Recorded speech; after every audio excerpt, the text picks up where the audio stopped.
वर्तमान एक बड़ खबर आसी पहुंची। सीआरपीएफ जवान को झुलंता मृतदेह उद्धार, कारण अस्पष्ट। छुट्टी रे निज गाँ को आसीथिबा बेले 3 दिन पूर्व निखोज थिले। घटना घटी लरमा थाना घोसेन रे।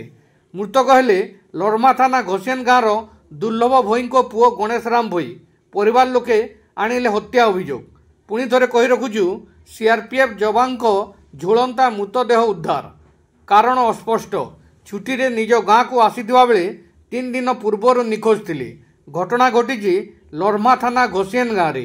मृतक हेले लरमा थाना घोसियन गाँव दुर्लभ भोई को पुओ गणेश राम भोई। परिवार लोक आनिले हत्या अभियोग। घटनास्थल रे लरमा पुलिस पहुंची तदंत जारी रखी। पाटनागढ़ मिर्चा न्यूज टीम ब्यूरो।